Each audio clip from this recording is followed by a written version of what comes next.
হে জিব্রাইল, কেন মায়ার হাত দিয়ে আদমের কপাল বানাইলা? হে জিব্রাইল, তোমাকে নূর দ্বারা বানানোর পরে 30,000 বছর তুমি সেজদায় পড়েছিলে।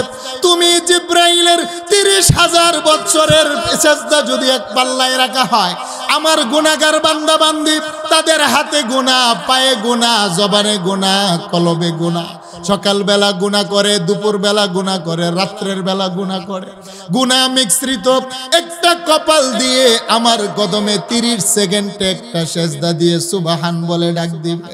আল্লাহ বলেন, জিব্রাইল, তোমার কোনো গুনাহ নাই, নিষ্পাপ মাসুম নূরের তৈরি ফেরেশতা, তোমার 30,000 বছরের সেজদা যদি এক পাল্লায় রাখা হয়, আমার গুনাহগার বান্দা বান্দির 30 সেকেন্ডের সেজদা যদি এক পাল্লায় রাখা হয়, আমার গুনাহগার বান্দা বান্দির মাটির কপালের 30 সেকেন্ডের সেজদার দাম আমি মালিকের দরবারে বেশি।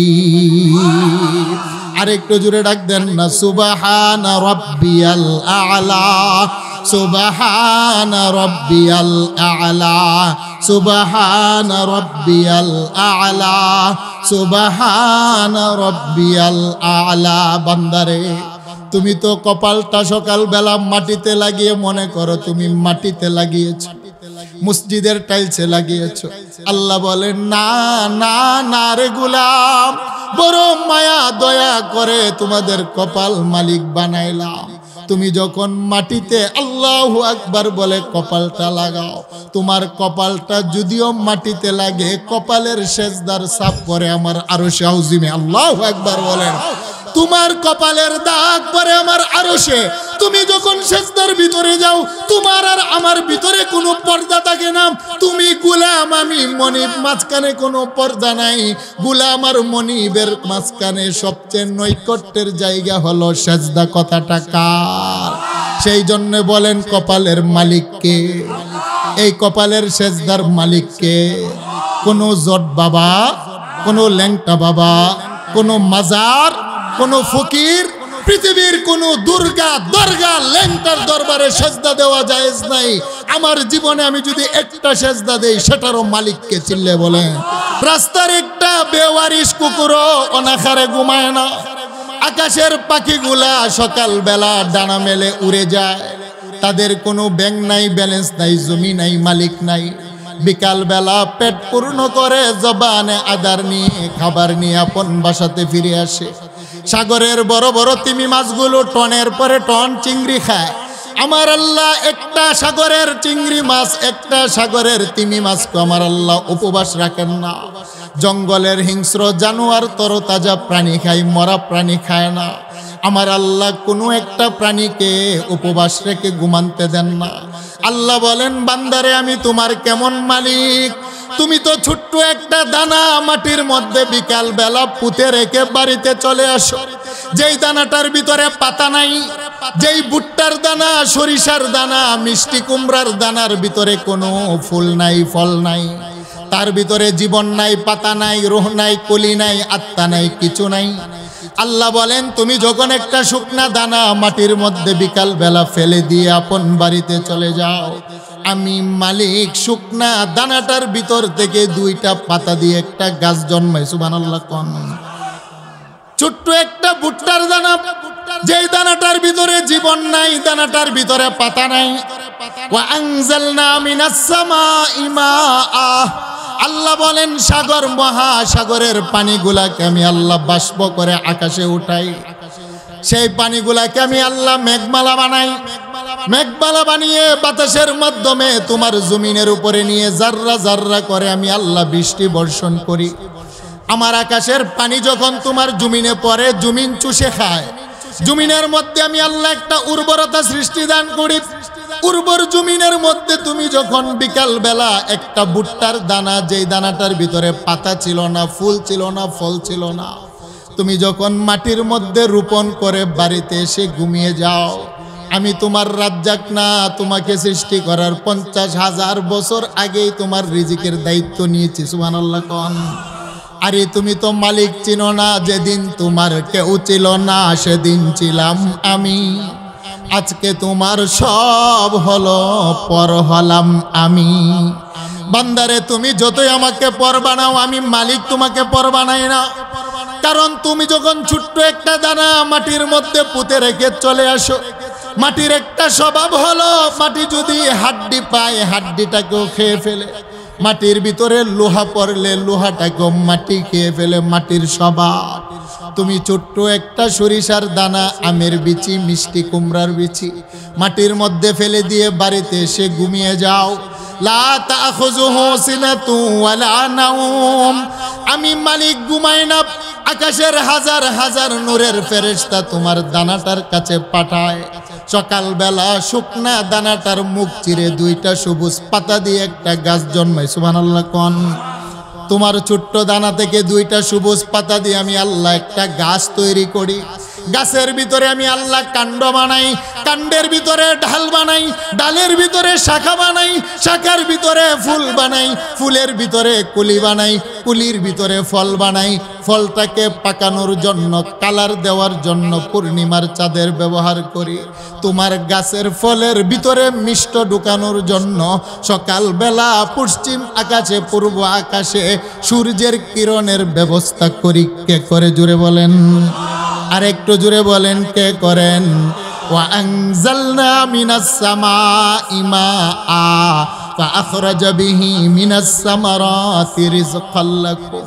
আল্লাহ বলেন আকাশের পানি জমিনি দিয়ে উর্বরতা সৃষ্টি করি। সেই জমিন থেকে আম, জাম, কাঁঠাল, কলা, আনারস, লিচু, ভুট্টা, ধান যিনি বের করেন তিনি কে?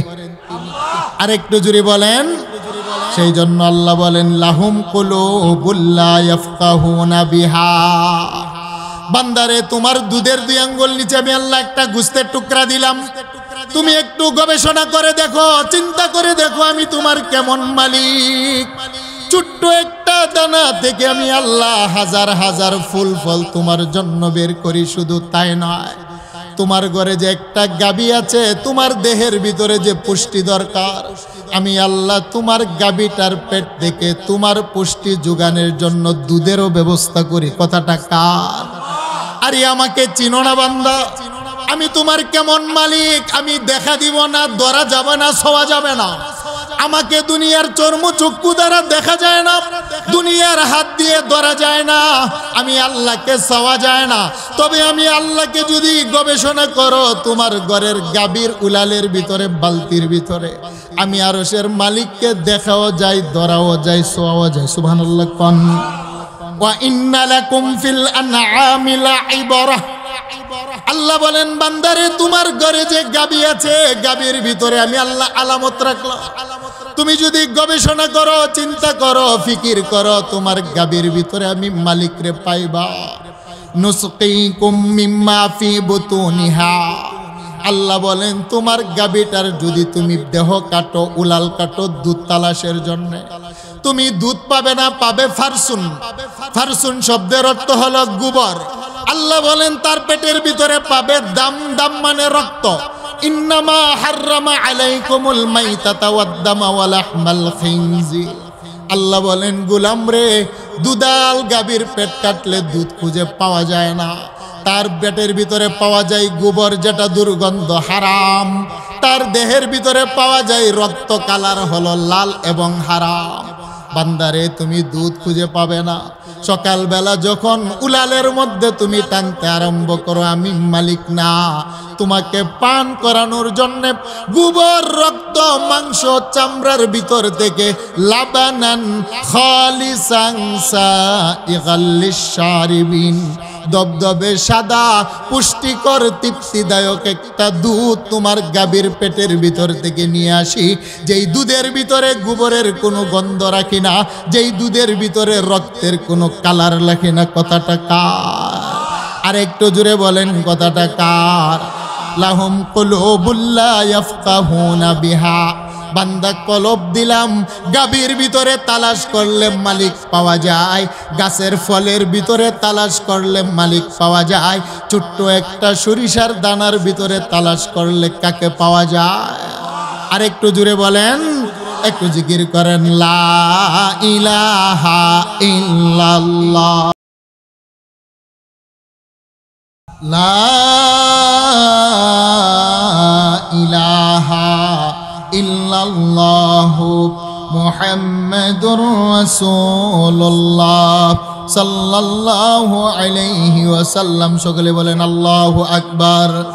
আল্লাহ বলেন ইয়া আইয়ুহাল ইনসান মা গাররাকা বিরাব্বিকাল কারীম লাহুম কুলুবুল লা ইয়াফকাহুনা বিহা। আল্লাহ বলেন বান্দারে বড় মায়া দয়া করে আমি মালিক তুমি মানুষ বানাইলা, আমার আরশটাকেও তোমার মতো এমন মায়া করে বানাই নাই। আমি আল্লাহ 8টি জান্নাতকেও তোমার মতো প্রেম আর ভালোবাসা দিয়ে আমি আল্লাহ বানাই নাই। আমি আল্লাহ আমার 7টি জমিনও মানুষ তোমার মতো প্রেম আর ভালোবাসা দিয়ে বানাই নাই। তোমার চেহারা কালো, আল্লাহ বলেন তোমার চেহারাটা আমার কাছে আরো শাউজিমের চাইতে বড় সুন্দর। সুবহানাল্লাহ কোন, কারণ আমি আল্লাহ সবচাইতে বড় মর্যাদার সম্মান দিয়ে তোমাকে বানাইলাম। খুলিকাতিল মালাইকাতু মিন নূর। আল্লাহ বলেন লাহুম কুলুবুল লা ইয়াফকাহুনা বিহা। বান্দারে কলব দিলাম, তুমি চিন্তা করো না আমি মালিক তোমারে কত ভালোবাসি। খুলিকাতিল মালাইকাতু মিন নূর। ফেরেশতাকে আমার আল্লাহ বানাইলেন নূর দ্বারা, আমার আল্লাহ নিজের মায়ার হাত দিয়ে বানান নাই। ওয়া খালাকাল জান্না মিন মারিজিম মিন নার। জিন্নাতকে আমার আল্লাহ বানাইলেন আগুন দ্বারা, সেখানেও আমার আল্লাহ নিজের হাত দিয়ে বানান নাই। ওয়া খুলিকাতিল হুরুন আইন মিনাজ জাফরান। জাফরান থেকে জান্নাতের হুরুল গিলমান আমার আল্লাহ বানাইলেন নিজের মায়ার হাত দিয়ে বানান নাই। ওয়া বানাইনা ফাওকাকুম সাবআন শিদাদা। আমাদের মাথার উপরে 7টি আকাশকে আমার আল্লাহ বড় মজবুত করে বানাইলেন। আল্লাহ বলেন আকাশগুলা বানাতে আমি আল্লাহ নিজের হাত দিয়ে বানাই নাই। ওয়া ইলাস সামাই কাইফা রুফিআত। আকাশগুলাকে বড় উঁচু করে বানাইলেন, সেখানে আমার আল্লাহ নিজের হাত দিয়ে বানান নাই। লৌহ কলম জান্নাত জাহান্নাম, দারুস সালাম দারুল কারার, জান্নাতুল খুল জান্নাতুন নাঈম, জান্নাতুল আদন জান্নাতুল মাওয়া, জান্নাতুল ফিরদাউস। আল্লাহ বলেন 8টি জান্নাত বানাইলাম মিনাজ যাহাবি ওয়াল ফিদ্দা। স্বর্ণ দ্বারা রূপা দ্বারা, সেখানে আমি আল্লাহ মায়ার হাত দিয়ে বানাই নাই। একমাত্র মানুষ তোমাদেরকে আমি আল্লাহ ফেরেশতার চাইতে বেশি ভালোবাসি। তোমাদেরকে আমি আল্লাহ জান্নাতের হুরুল গিলমানের চাইতে বেশি ভালোবাসি। তোমাদেরকে আমি আল্লাহ আমার আরশ কুরসির চাইতে বড় মায়া করি। সেই জন্য আদম নামক মানুষটাকে আমার আল্লাহ বানাতে গিয়ে জবানের শব্দ দ্বারা বানান নাই। গোটা জগৎটাকে আমার আল্লাহ জবানের কুন নামক শব্দ দ্বারা বানাইলেন, হাত দিয়া বানান নাই। ইন্নামা আমরুহু ইযা আরাদা শাইআন আন ইয়াকুলা লাহু কুন ফায়াকুন। আল্লাহ বলেন কুন নামক শব্দ দ্বারা আকাশ বানাইলাম, কুন নামক শব্দ দ্বারা জমিন বানাইলাম, জবানের কুন নামক শব্দ দ্বারা ফেরেশতা বানাইলাম, জবানের কুন নামক শব্দ দ্বারা লৌহ কলম গোটা জগৎ বানাইলাম, হাত লাগাই নাই। খালাকাল্লাহু আদম বিয়াদিহি। একমাত্র মাটির তৈরি মানুষগুলা বানাইতে আমি মালিক। 70,000 নূরের তাজাল্লির ভিতর থেকে 2টা হাত বের করে আমার আল্লাহ নিজ হাতে ঘষে ঘষে মানুষ বানাইলেন। আরেকটু জোরে বলেন আল্লাহু আকবার। মুসলিম শরীফের বর্ণনা, কালা রাসূলুল্লাহ সাল্লাল্লাহু আলাইহি ওয়াসাল্লাম খালাকাল্লাহু আদম বিয়াদিহি। আমার নবী বলেন একমাত্র বাবা আদমকে আমার আল্লাহ মায়ার হাত দ্বারা বানাইলেন। লাম্মা খালাকাল্লাহু আদম আলা সূরাতিহি ওয়া তুলুহু 60 জিরা। পৃথিবীর এক মুষ্টি মাটি নিয়ে আমার আল্লাহ বাবা আদমকে ঘষে ঘষে বানাইলেন। আদমের নাকটাকে কেমন হবে আমার আল্লাহ টেনে টেনে লম্বা করলেন। আদমের কানটাকে আমার আল্লাহ নিজ হাতে বানাইলেন। আদমের কপালকে আমার আল্লাহ নিজ হাতে বানাইলেন। জিব্রাইল বলে মালিক, ফেরেশতা বানাইলেন নূর দ্বারা, নিজের মায়ার হাত লাগান নাই। জিন্নাত বানাইলেন আগুন দ্বারা, নিজের মায়ার হাত লাগান নাই। জান্নাতের হুরুল গিলমান বানাইলেন জাফরান দ্বারা, নিজের মায়ার হাত লাগান নাই। আপনার আরশ কুরসিটাও বানাইলেন জবানের শব্দ দ্বারা, মায়ার হাত দিয়ে বানান নাই। মাটির আদমকে আপনি বানাইতে কেন নিজের মায়ার হাত দিয়া বানাইলেন? আল্লাহ বলেন জিব্রাইল, আমার আদমের দেহের ভিতরে 4 আঙ্গুল একটা কপাল বানাইলাম রে। এই কপাল দিয়ে আমি মালিক দৈনিক 5 বার আমার কদমে সেজদা নিতে মনে চায়। আমার গোলামগুলো সকালবেলা সেজদায় পরে আমাকে ডাকবে সুবহানা রাব্বিয়াল আ'লা। ডাকেন ডাকেন, সুবহানা রাব্বিয়াল আ'লা, সুবহানা রাব্বিয়াল আ'লা, সুবহানা রাব্বিয়াল আ'লা। আল্লাহ বলেন জিব্রাইল, যেই কপাল দিয়ে আমি মালিক দৈনিক 5 বার আমার কদমে সেজদা নিব রে, এই কপাল জবানের কোন নামক শব্দ দ্বারা বানাইলে চলে না। যেই কপাল দিয়ে আমাকে সেজদা দিবে, এই কপাল জিব্রাইল ফেরেশতার হাত দিয়ে বানাইলে চলে না। যেই কপাল দিয়ে আদম মানুষ আমাকে সেজদা দিবে রে, সেই কপাল জিন্নাতের হাত দিয়ে বানাইলে চলে না। আমি মালিক যেহেতু আমার কদমে সেজদা নেব, সেই জন্য নিজ হাতে কপাল বানাইলাম। আমার গুনাহগার বান্দা বান্দি দেহের দামি অংশ কপাল মাটিতে লাগিয়ে সুবহান বলে আমি মালিককে একটা ডাক দিতে দেরি, আমি মালিকের কুদরতি কদম তার কপালের নিচে আসতে দেরি হয় না। আল্লাহু আকবার বলেন। হে জিব্রাইল, কেন মায়ার হাত দিয়ে আদমের কপাল বানাইলা? হে জিব্রাইল, তোমাকে নূর দ্বারা বানানোর পরে 30,000 বছর তুমি সেজদায় পড়েছিলে। তুমি জিব্রাইলের 30,000 বছরের সেজদা যদি এক পাল্লায় রাখা হয়, আমার গুনাহগার বান্দা বান্দি তাদের হাতে গুনাহ, পায়ে গুনাহ, জবানে গুনাহ, কলবে গুনাহ, সকালবেলা গুনাহ করে, দুপুরবেলা গুনাহ করে, রাত্রের বেলা গুনাহ করে, গুনাহ মিশ্রিত একটা কপাল দিয়ে আমার কদমে 30 সেকেন্ডে একটা সেজদা দিয়ে সুবহান বলে ডাক দিবে। আল্লাহ বলেন জিব্রাইল, তোমার কোনো গুনাহ নাই, নিষ্পাপ মাসুম নূরের তৈরি ফেরেশতা, তোমার 30,000 বছরের সেজদা যদি এক পাল্লায় রাখা হয়, আমার গুনাহগার বান্দা বান্দির 30 সেকেন্ডের সেজদা যদি এক পাল্লায় রাখা হয়, আমার গুনাহগার বান্দা বান্দির মাটির কপালের 30 সেকেন্ডের সেজদার দাম আমি মালিকের দরবারে বেশি। আরেকটু জোরে ডাক দেন না, সুবহানা রাব্বিয়াল আ'লা, সুবহানা রাব্বিয়াল আ'লা, সুবহানা রাব্বিয়াল আ'লা, সুবহানা রাব্বিয়াল আ'লা। বান্দারে, তুমি তো কপালটা সকালবেলা মাটিতে লাগিয়ে মনে করো তুমি মাটিতে লাগিয়েছো, মসজিদের টাইলসে লাগিয়েছো। আল্লাহ বলেন না না না রে গোলাম, বড় মায়া দয়া করে তোমাদের কপাল মালিক বানাইলাম। তুমি যখন মাটিতে আল্লাহু আকবার বলে কপালটা লাগাও, তোমার কপালটা যদিও মাটিতে লাগে, কপালের সেজদার ছাপ পরে আমার আরশে আযিমে। আল্লাহু আকবার বলেন। তোমার কপালের দাগ পরে আমার আরশে। তুমি যখন সেজদার ভিতরে যাও, তোমার আর আমার ভিতরে কোনো পর্দা থাকে না। তুমি গোলাম, আমি মনিব, মাঝখানে কোনো পর্দা নাই। গোলাম আর মনিবের মাঝখানে সবচেয়ে নৈকট্যের জায়গা হলো সেজদা। কথাটা কার? সেই জন্য বলেন কপালের মালিককে, এই কপালের সেজদার মালিককে।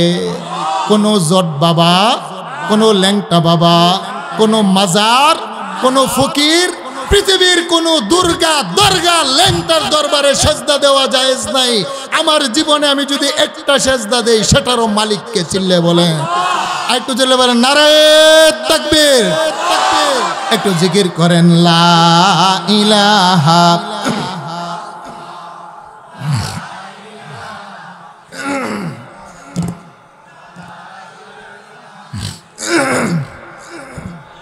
লা ইলাহা ইল্লাল্লাহ, লা ইলাহা ইল্লাল্লাহ, লা ইলাহা ইল্লাল্লাহু মুহাম্মাদুর রাসূলুল্লাহ সাল্লাল্লাহু আলাইহি ওয়াসাল্লাম। বলেন সেজদার মালিককে, আমার জবানের মালিককে, আমার অন্তরে মহাব্বতের মালিককে। ইয়া আইয়ুহাল ইনসানু মা গাররাকা বিরাব্বিকাল কারীম। আল্লাহ বলেন বান্দারে, তোমার জবানে একটা ডাক শোনার জন্য মালিক অপেক্ষা করে। তাফসীরের কিতাবের মধ্যে লেখে বনি ইসরাইলের একজন যুবকের ঘটনা, গভীর মনোযোগ। যুবক একটা মূর্তি বানাইলেন খেরকুটা মাটি দিয়ে, একটা দেবতা বানিয়ে সকাল সন্ধ্যা দুধ কলা দিয়ে পূজা করেন। ইয়া সনম, ইয়া সনম, ইয়া সনম। সনম শব্দের অর্থ হলো মূর্তি, দেবতা। যুবকটা 30 বছর পর্যন্ত দুধ কলা দিয়ে মূর্তির সামনে বসে সনম বলে ডাকেন, সনম, সনম, সনম। যুবকটা 30 বছর পর্যন্ত দুধ কলা দিয়ে তার হাতের বানানো মালিককে ডাকে, কিন্তু মূর্তি কোনোদিন দুধও খায় না, কলাও খায় না, তার ডাকে জবাবও দেয় না। যুবকটা একদিন ক্লান্ত, ভারাক্রান্ত দেহ নিয়ে ঘুমের ঘরে বসে ইয়া সনম, সনম ডাকতে ডাকতে হঠাৎ করে জবান দিয়ে বলে ইয়া সমাদ। আল্লাহু আকবার বলেন। সনম হলো মূর্তির নাম, সমাদ হলো আমার আল্লাহর নাম। ক্বালা রাসূলুল্লাহি সাল্লাল্লাহু আলাইহি ওয়াসাল্লাম ইন্না লিল্লাহি তাআলা 99 ইসমান মিয়াতান ইল্লা ওয়াহিদ। আমার আল্লাহর 99টা নামের ভিতরে একটা হলো আস-সামাদ। কুল হুয়াল্লাহু আহাদ আল্লাহুস সামাদ। বলেন সমাদ কার নাম? যুবকটা দুধ কলা দিয়ে হাতের তৈরি মাবুদকে 30 বছর পর্যন্ত ডাকলেন, ইয়া সনম, ইয়া সনম, ইয়া সনম।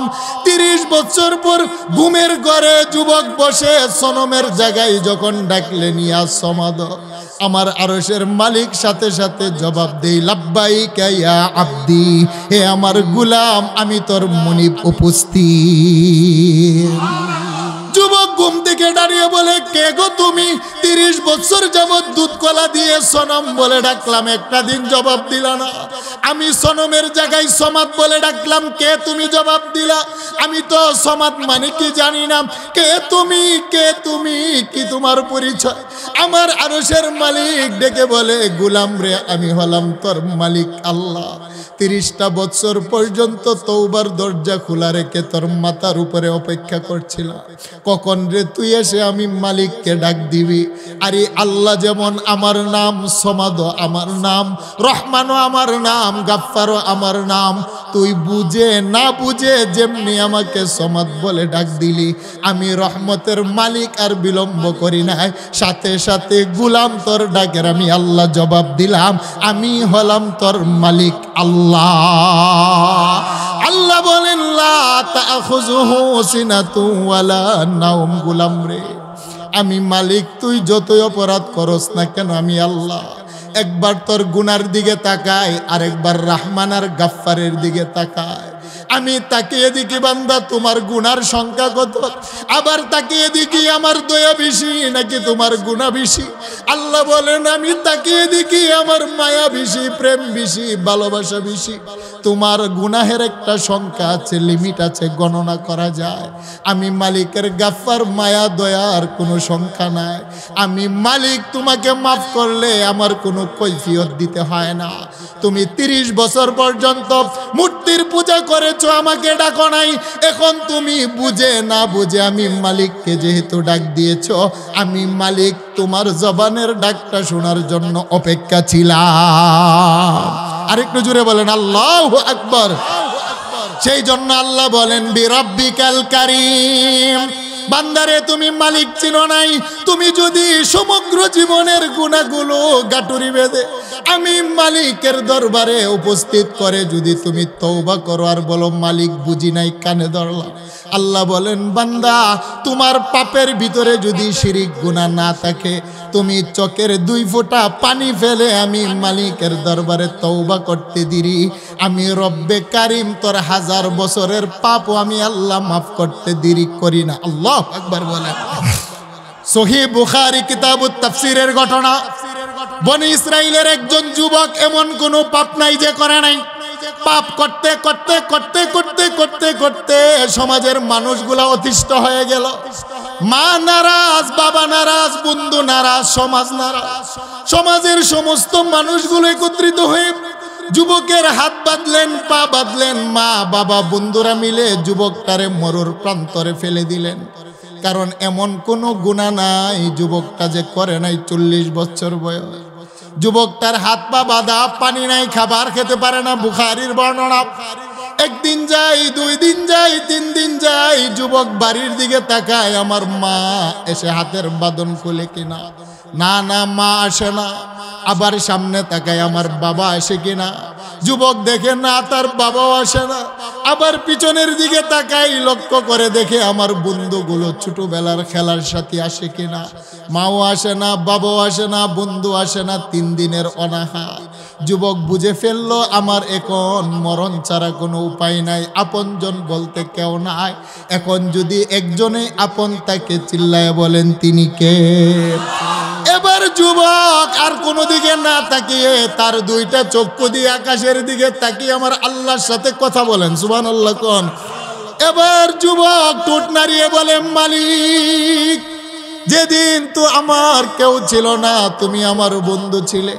দুনিয়ার জগৎ সংসার পেয়ে দুনিয়াটাকে আমি বন্ধু বানাইলাম, তোমাকে পর বানাইলাম।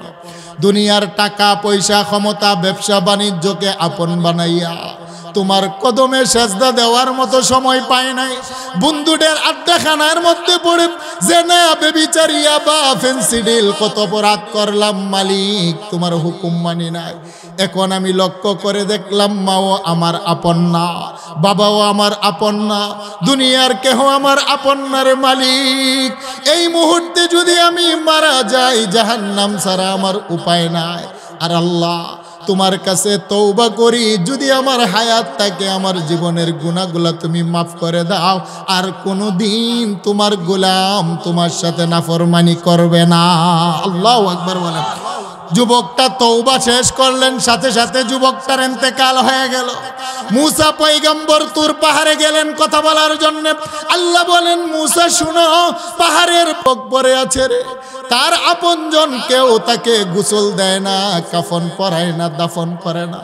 হে পয়গম্বর মুসা, আমি আল্লাহ তোমাকে আদেশ করলাম, তুমি নিজ হাতে কূপের পানি উঠাইয়া যুবকের দেহটাকে গৈসা গৈসা তুমি নিজ হাতে গোসল করাইবা, তোমার দেহের জুব্বা দিয়ে যুবকটাকে কাফনের কাপড় পরাইবা।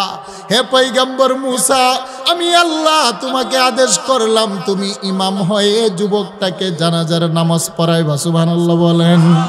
হে মুসা, তুমি নিজের কুলে করে কবরের ভিতরে যুবকটাকে দাফন করবা। তবে শোনো রে মুসা, জানাজার নামাজ পড়ানোর আগে গ্রামের ভিতরে যাবে, গ্রামের ভিতরে গিয়ে তুমি ঘোষণা দিবে, যত মানুষ তুমি পয়গম্বরের পিছনে জানাজার নামাজ উপস্থিত হবে, আমি আল্লাহ প্রত্যেকটা নারী পুরুষের জীবনের গুনাহ খাতাগুলোকে মাফ করে দেব। মুসা পয়গম্বর তুর পাহাড় থেকে দৌড়িয়ে পাদে দেশে গিয়ে দেখেন 3 দিন হয়ে গেল, টকবকে যুবকের হাতে পায়ে শিকল লাগানো। পয়গম্বর মুসা হাত পাদের বাঁধন খুললেন, কূপ থেকে পানি উঠিয়ে পয়গম্বরের মায়াবী হাত দিয়ে যুবকটাকে ডলে ডলে গোসল করাইলেন। পয়গম্বরের জুব্বা দিয়ে কাফনের কাপড় পরাইলেন। জানাজার নামাজ প্রস্তুত করে গ্রামের ভিতরে গিয়ে বললেন, কারা আছো আমার পিছনে জানাজার নামাজ আদায় করবে? আমার আল্লাহ ঘোষণা দিয়েছেন, তুর পাহাড়ে আমার সাথে কথা হয়েছে, যত মানুষ আমি পয়গম্বরের পিছনে জানাজার নামাজ আদায় করবে রে, আমার আল্লাহ প্রত্যেকটা মানুষের জীবনের গুনাহ খাতা মাফ করে দিবেন। এই ঘোষণা শোনার পরে তার গ্রামের নারী পুরুষ হাজার হাজার পয়গম্বর মুসার পিছনে সারিবদ্ধভাবে দাঁড়িয়ে গেলেন জানাজার নামাজ পড়ার জন্য। এবার মানুষগুলো বলতে আরম্ভ করলেন, পয়গম্বর মুসা এমন কে আল্লাহর ওলি যার নামাজ পড়লে আমার আল্লাহ গুনাহ মাফ করবেন, তাকে তো দেখতে চাই। সুবহানাল্লাহ কোন। পয়গম্বর মুসা যুবকের চেহারার বাঁধনটা খুলে কাতার বন্দি করে দেখাতে লাগলেন। মা দেখে বলে, পয়গম্বর মুসা এটা তো আমার ছেলে নাফরমান। বাবা বলে, পয়গম্বর মুসা সে তো আমার ছেলেই নাফরমান। সমাজের বন্ধুগুলো বলে, পয়গম্বর সে তো আমাদের ছেলে নাফরমান। মুসা পয়গম্বর বলে, মালিক আমার তো বুঝে আসে না, কি এমন যুবক যেই যুবকের জানাজার নামাজ পড়ানোর জন্য আপনি আমাকে আদেশ করলেন, যেই যুবকের পাপের সাক্ষ্য দেই তার মা, যেই যুবকের পাপের সাক্ষ্য দেই তার বাবা, যেই যুবকের পাপের সাক্ষ্য দেই তার সমাজের মানুষ, আল্লাহ আমার তো বুঝে আসে না, আমি পয়গম্বরকে দিয়ে গোসল করালেন, আমি পয়গম্বরের হাত দিয়ে গুনাহগার যুবকের দেহের মধ্যে লাগালেন, আমি পয়গম্বরকে যুবকের ইমামতির আপনি ইমাম বানাইলেন। আল্লাহ বলেন মুসা যুবকটা পাপী কথা সত্য, তার মা পাপের সাক্ষ্য দেয় তাও সত্য, তার বাবা পাপের সাক্ষ্য দেয় তাও সত্য, তার সমাজের মানুষ পাপের সাক্ষ্য দেয় তাও সত্য। সহিহুল বুখারী কিতাবুত তাফসীরের ঘটনা। আল্লাহ বলেন মুসা তার সমাজের মানুষ 30 বছরের পাপ দেখেছে, কিন্তু 30 সেকেন্ডের তওবা তার সমাজের মানুষ দেখে নাই। আল্লাহু আকবার বলেন। আল্লাহ বলেন মুসা তার পাপের কারণে সমাজের মা বাবা বন্ধু বান্ধব তার হাত পা বেঁধে যখন মরুর প্রান্তরে ফেলে দিল, যুবকের অন্তিম কালে আমি মালিকের সাথে তার একটা কথা হয়েছে, আমি আল্লাহ 30 বছর পর্যন্ত পশ্চিম আকাশে তওবার দরজা খোলা রেখে অপেক্ষা ছিলাম, আমার বান্দাটা কখন আমার দরবারে এসে নক করবে। মুসারে আমার বান্দাটা মৃত্যুর আগে আমি আল্লাহর সাথে চুক্তিনামা হয়েছে, তওবা করেছে, আমি আল্লাহ 30 সেকেন্ডের তওবা, আমি আল্লাহ 30 বছরের গুনাহ খাতা 30 সেকেন্ডে ক্ষমা করে দিলাম। এখন তুমি বলো না তাকে মাফ করার পরে আর হায়াত পাই নাই, গুনাহ করার সুযোগ পাই নাই, যাকে মাফ করে দেই সে নিষ্পাপ হয়ে যায়, আর যেই মানুষটা নিষ্পাপ অবস্থায় মারা যায় আমি আল্লাহ তাকে উলির দরজা দান করি, আমার বন্ধু বানাই। আমার বন্ধুর জানাজার নামাজে যত মানুষ নামাজ পড়তে আসবে আমি আমার বন্ধুর উসিলায় গুনাহগার মানুষের পিছনের গুনাহ খাতা আমি আল্লাহ মাফ করে দেব। আরেকটু জোরে বলেন আল্লাহু আকবার। আল্লাহ বলেন বিরব্বিকাল কারীম, বান্দারে আমি যে তোমার কেমন মালিক তুমি তো মালিক চিনো নাই। তোমার গুনাহ যদি আকাশের তারকারাজির সমান হয়, আমি মালিক রহমানের দয়া মায়া তার চাইতেও বেশি। তোমার পাপ যদি সাগরের ফেনা সম পরিমাণ হয়, আমি মালিকের দয়া মায়া তার চাইতেও বেশি। ইন্না রহমাতি তাগলিব গাদাবি, আমার নবীও বলেন মেরাজের রজনীতে আল্লাহর আরশের পায়ার মধ্যে একটা কথা আমার আল্লাহ লিখে রাখলেন, কথাটার অর্থ হলো আমার আল্লাহর দয়া বেশি রাগ কম। সুবহানাল্লাহ কোন।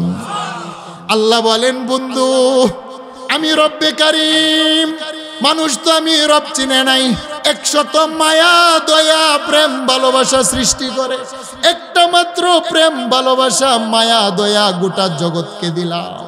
এক অংশ মায়া পাইয়া মা সন্তানকে তো ভালোবাসে, একটা কুকুর ছানাকে তার মা এত ভালোবাসে, একটা বিড়ালকে বিড়ালের মাটা এত ভালোবাসে, সাগরের একটা মাছ তার মাটাকে এত ভালোবাসে, গাছের পাখিগুলো তার বাচ্চাকে এত ভালোবাসে। একটা মায়ার জাররা পাওয়ার কারণে গোটা জগতে প্রেম আর ভালোবাসা।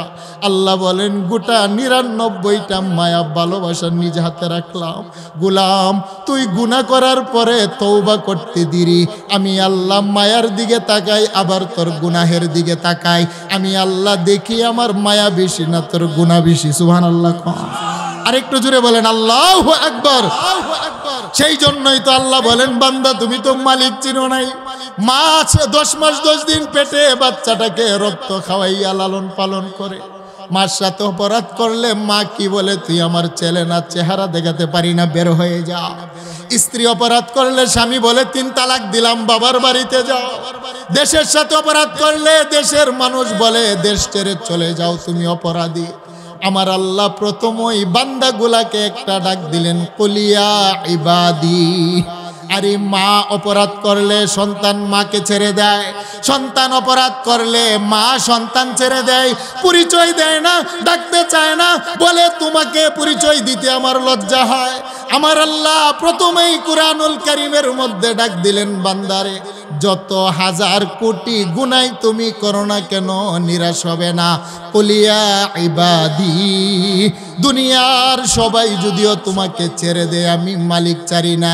ইবাদি ইবাদি ইবাদি, দিন শেষে যতই পাপ করো না কেন আমি তোমার মালিক, তুমি তো আমারই বান্দা। আল্লাহু আকবার বলেন।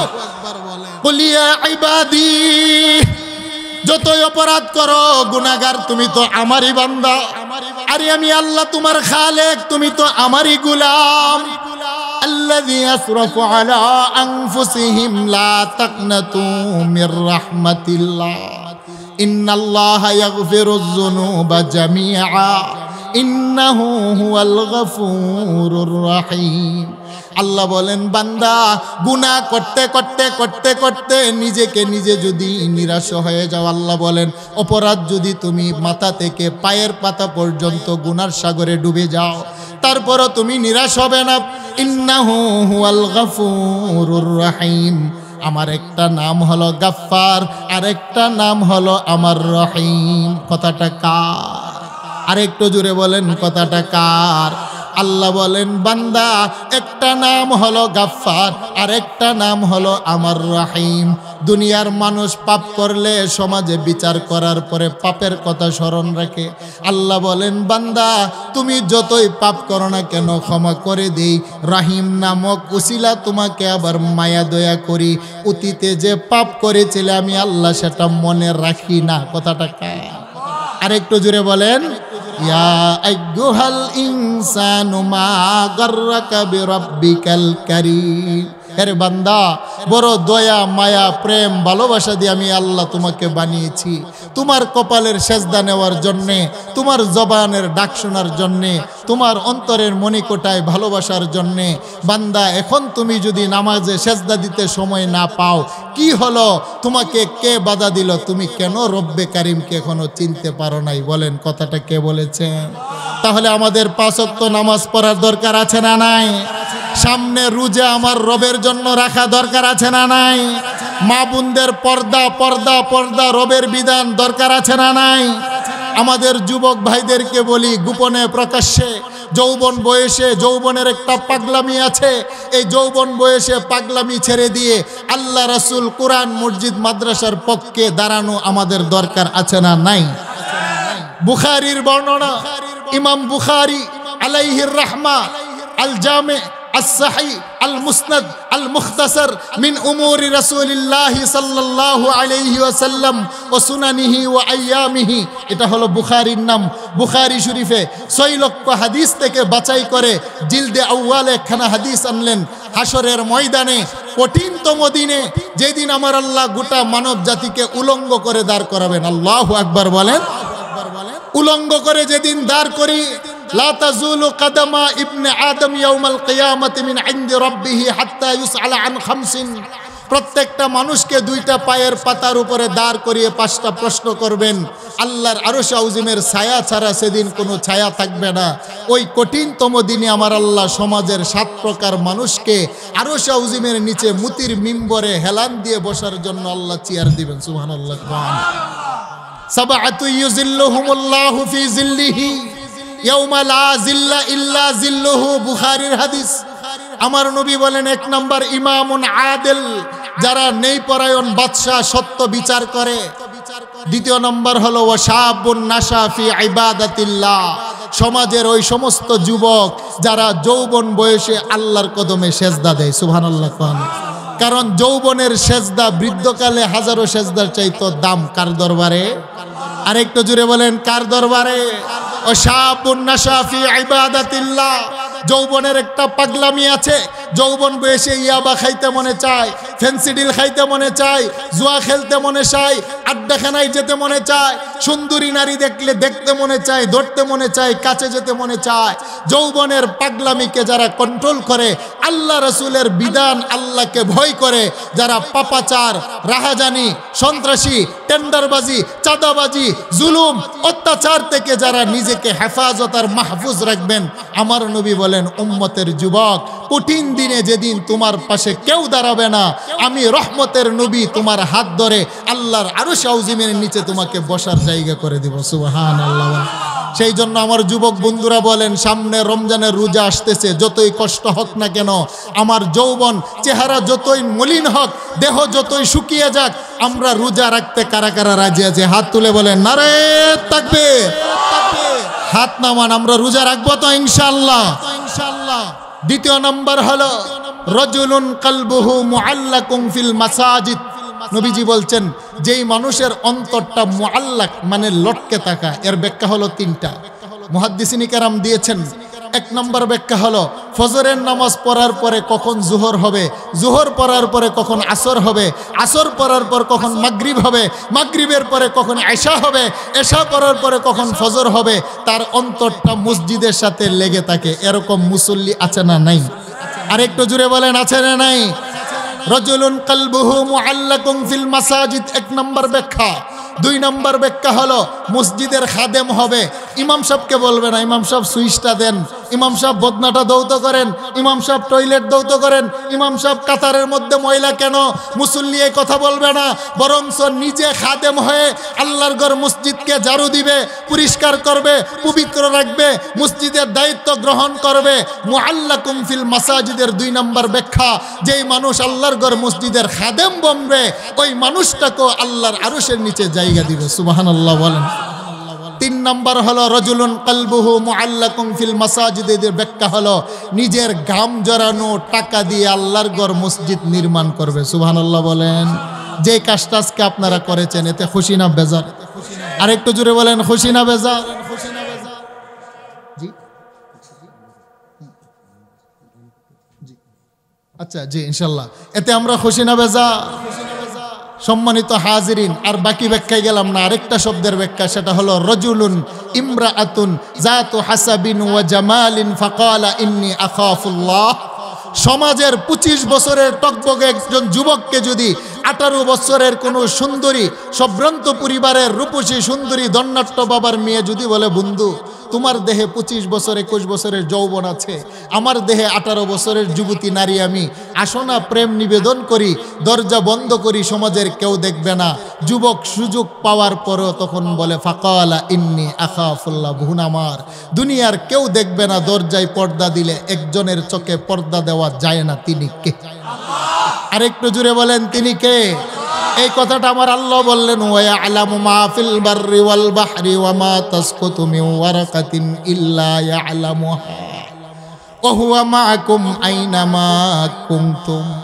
আল্লাহ বলেন, গোলাম তুমি পাহাড়ে গিয়ে পাপ করবে সেখানে আমি আল্লাহ আছি, তুমি সাগরে গিয়ে পাপ করবে সেখানেও আমি আল্লাহ আছি, তুমি আকাশের মধ্যে গিয়ে পাপ করবে সেখানেও একজন আছেন, তিনি কে? ওয়া নাহনু আকরাবু ইলাইহি মিন হাবলিল ওয়ারিদ। তোমার দেহের ভিতরে গারের মোটার রগটা যত টানার নিকটে থাকে, আকরাব ইসমে তাফজিলের সিগা। আল্লাহ বলেন, গোলাম রে কই গিয়া তুই পাপ করবি? তুই নিজে নিজের কাছে যত টানার নিকটে, আমি আরশের মালিক তার চাইতো তোর বেশি নিকটে থাকি। ওয়া ইন তাজহার বিল কওলি ফাইন্নাহু ইয়ালামুস সিররা ওয়া আখফা। আল্লাহ বলেন, গোলাম যেই কথাটা তুমি জুড়ে বলো পাপের কথা, সেটাও শুনি। সিররন, তোমার মনে মনে যদি কোনো পাপের কথা কল্পনা করো, দুনিয়ার কেউ জানে না, সেটাও আমি জানি। আখফা, যেই কথাটা তুমি জানো না ভবিষ্যতে কি বলবে, সেটাও একজন জানেন, কে? আল্লাহু আলিমুম বিযাতিস সুদূর। আল্লাহ বলেন, আমি অন্তর্যামী। মা ইয়াকুনু মিন নাজওয়া সালাসাতিন ইল্লা হুয়া রাবিউহুম ওয়ালা খামসাতিন ইল্লা হুয়া সাদিসুহুম। সমাজের 3টা যুবক একত্রিত হয়ে দরজা বন্ধ করে যদি বলে যে দোস্ত তুমি আর আমি আর কেউ দেখে না, আল্লাহ বলেন না, এই কথা বলবা না, তোমরা 3 জন, 4th জন কিন্তু আমি আল্লাহ তোমার সাথে আছি। সুবহানাল্লাহ কোন? আরেকটু জোরে বলেন আল্লাহু আকবার। ওয়া ইয়ালামু মা ফিল বাররি ওয়াল বাহরি ওয়া মা তাসকুতু মিন ওয়ারাকাতিন ইল্লা ইয়ালামুহা। আমাদের প্রত্যেকের ঘরের পাশে আম গাছ আছে নি? কথা বলেন, জাম গাছ আছে নি? কাঁঠাল গাছ আছে কি নাই? আল্লাহ বলেন, তোমার ঘরের পাশে গাছের মধ্যে শুকনা পাতা আছে। গভীর রজনীতে মৃদু বাতাস যখন তোমার গাছের শুকনা গাছের পাতাতে ধাক্কা দেয়, বাতাসের ধাক্কা লেগে তোমার গাছের শুকনা পাতাটা মাটিতে পড়ে। মাটিতে পড়ার একটা গতিবেগ আছে এবং একটা আওয়াজ আছে। গাছের মালিক তুমি তো শুকনা গাছের পাতার আওয়াজ শুনতে পাও না, আমি তোমার কেমন মালিক? আল্লাহু সামিউম বাসীর। আমার মতো দেখনেওয়ালা কেউ নাই, আমার মতো শুননেওয়ালা কেউ নাই। তোমার গাছের শুকনা পাতাটা যখন গভীর রাত্রে মাটিতে পড়ে, পাতাটা পড়ার গতিবেগ আমি আল্লাহ আরশ থেকে দেখি, পাতাটা মাটিতে পড়ার আওয়াজটাও আরশ আযীম থেকে শুনি। সুবহানাল্লাহ। সেই জন্য বলেন, দরজা বন্ধ করে পাপ করার সুযোগ আছে? আরেকটু জোরে বলেন আছে? রাজুলুন ইমরাআতুন যাতু হাসাবিন ওয়া জামালিন ফাকালা ইন্নী আখাফুল্লাহ। বুখারীর বর্ণনা। যুবক যদি বলে আমার বোন আমি পাপ করতে পারবো না, একজনকে ভয় করি, তিনি কে? আমার নবী বলেন যুবকের প্রস্তাব যদি যুবতী প্রত্যাখ্যান করে, যুবতীর প্রস্তাব যদি সমাজের যুবক প্রত্যাখ্যান করে, জেনা ব্যভিচার করে না, সমাজের ভিতরে অপারগতা এগুলো করে না, বিশৃঙ্খলা সমাজ নষ্ট করে না, নিজের জীবন যৌবনকে হেফাজত করে, যদি যৌবনের চাহিদা হয় অন্য বস্ত্র বাসস্থানের যদি ব্যবস্থা করতে পারে, তে হালাল বিবাহ করে, নবী বলেন ওই যুবকটাকে আমার আল্লাহ আরশের নিচে মুতির মিম্বরে বসার জায়গা দিবেন। সুবহানাল্লাহ। আরেকটু জোরে বলেন আল্লাহু আকবার। তাহলে কি বলছিলাম, যাদের অন্তর মসজিদের সাথে লেগে থাকে, গাম জড়ানো টাকা আল্লাহর ঘর মসজিদে দেয়। আল্লাহ বলেন ইয়াদুল্লাহি ফাওকা আইদিহিম, বান্দারে আমার হাত উপরে, তোমাদের হাত নিচে। ইন্নাল্লাহা গানিয়ুন ওয়া আনতুমুল ফুকারা, আমি হলাম বাদশার বাদশা, তোমরা হলে ফকির, গোলামের ছেলে গোলাম। মান জাআ বিল হাসানা ফালাহু আশরু আমসালিহা, তোমরা হলে গ্রহিতা, আমি আল্লাহ হলাম দাতা, আমি হলাম বাদশা, তোমরা হলে ফকির। আমার ঘর মসজিদে যদি তোমার কাছে 1 টাকা চাই, তুমি যদি আমাকে 1 দাও, আমি আল্লাহ 1-এর বদলে যদি 1ই দেই, তাহলে গোলাম আর মনিবের মাঝে কোনো পার্থক্য থাকে না। মান জাআ বিল হাসানা ফালাহু আশরু আমসালিহা, তুমি গোলাম হয়ে যদি আমাকে 1 দাও, আমি বাদশা হয়ে হাসরের ময়দানে যেদিন তোমার আমল নামায় ধরা পড়বে, গুনাহ বেশি হবে, 1কে 10 বানিয়ে আমি আল্লাহ ওজন দেব। সুবহানাল্লাহ। যদি দেখি 10টা দিও তোমার গুনাহ বেশি, ওজনে কমে না, হয় না, আল্লাহ বলেন 700 দেব। সুবহানাল্লাহ। তারপরেও যদি দেখি তোমার গুনাহ বেশি, 700 দিলে হয় না, 7 কোটি দিব। সুবহানাল্লাহ বলেন। তারপরেও যদি তোমার গুনাহ বেশি, তোমার নেক হচ্ছে না, আল্লাহ বলেন আমার মনে যা চা আমি গোলাম তোরে তা দিব, তারপরও তুই ইমানদারকে আমার জান্নাতের মেহমান বানাবই। সুবহানাল্লাহ বলেন। কারণ তোরে জাহান্নাম